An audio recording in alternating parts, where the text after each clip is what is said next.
Hi, I'm Nina Meyer, and welcome to The Talk Show. Today we will be talking about The Truman Show, a new movie. The Truman Show, directed by Peter Weir, was a movie about a show. I know, it's confusing. The show is about a man named Truman, whose whole life has been recorded and shown on live TV. The catch is, everyone knows it's not real, besides Truman. He thinks his false reality is in fact reality, and that his wife, family, and friends are all real, but in fact they are all actors. He lives on the biggest set in the world in a small town called Sea Haven, surrounded by water. He has a normal at-desk job, a wife, and friends. The overall movie shows how mad Truman gets as he realizes his false reality. First, we will be discussing the biggest themes. There are three big themes in the movie. The first one is American Dream. It highlights a 50s lifestyle with a white picket fence, an at-desk job, a simple and nice neighborhood, and nice friends with simple, real issues.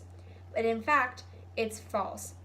We believe that the 50s is supposed to be glamorized because that was when we were least affected by technology and it was still okay, but in fact the 50s was a dark time.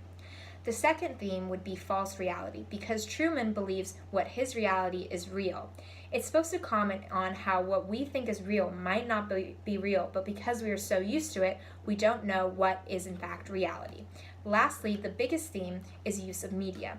It is supposed to comment on how we have replaced religion with media, and how once something that was supposed to bring us joy has now only given us short-term happiness. And now we will be discussing postmodernism elements. It is clear that postmodernism consumer culture too often values profit and popularity over individuality and happiness. It can seem that in fact the directors often value profit of making TV show over Truman's true happiness. This is clear in the scene where he goes to the traveling agency to try and book a flight to Fiji to escape from his world and to meet his long-lost lover, who he thought he was in love with. But when he's there, there are tons of posters saying that he shouldn't do it and showing planes being struck by lightning. It's clear that Truman wants to escape, but they won't let him leave by saying there are no flights, the posters, and by pushing his fear of water. Another element of postmodernism is that art is aware that it is a business and that artists can make money off of anything as long as they have the right name. Because postmodernism art is self-aware, it also acknowledges what came before it. It frequently references earlier stories. This can be clearly seen when Truman goes missing and the entire town is looking for him. That is a clear reference to The Twilight Zone, which is an older film released around 1959.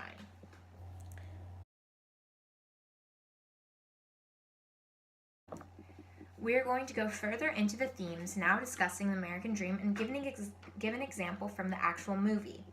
The first scene would be when Truman is going to work. In the morning and leaving his house, he exits his house to greet his friendly neighbors who are waiting by their white picket fence.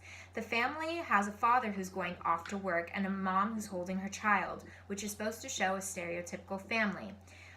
Truman greets the family and then when he's leaving says, "In case I don't see you, good afternoon, good evening, and good night." This shows the American dream because of the suburb neighborhoods, the nice neighbors, and an example of a stereotypical family. He then goes off to work, adding to the stereotypical 50s lifestyle because he's going to a simple desk job.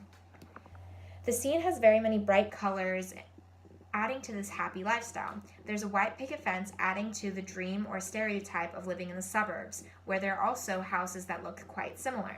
Another aspect is when Truman actually says, "In case I don't see you, good afternoon, good evening, and good night," which he says every morning. The stereotypical 50s lifestyle that we as a society envision is supposed to be something simple, something repetitive that happens each day, and this is supposed to be somewhat of a ritual that happens each day. Another example or theme that we could follow was media. We have replaced religion with media. Christof, the creator, is supposed to be an allegory to God. He controls everything in Truman's life and has been watching him his entire life. In the end, when Truman discovers that all his life is fake, he talks to Christof. Christof says, "There's no more truth out there than one I have created for you." This is a biblical quote.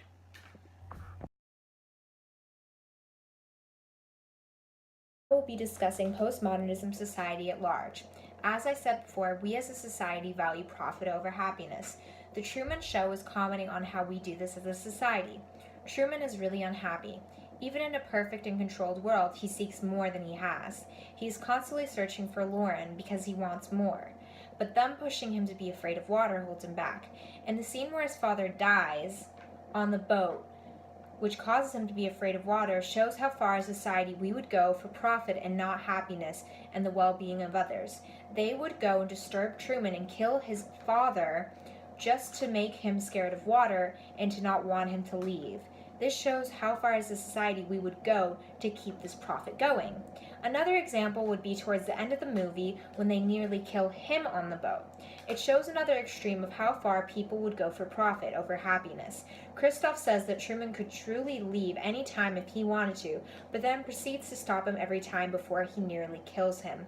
In the beginning, the father dies on the boat, and it's supposed to be that in the end, Truman dies on the boat to overall seal the whole film, or to keep him overall kept in this TV show.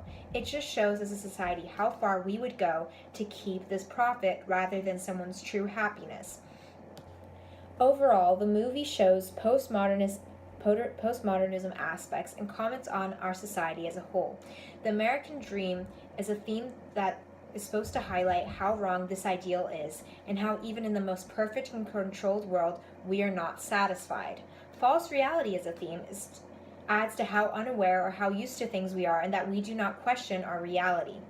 Lastly, media is supposed to highlight how much media affects us as a whole because media has now become a religion.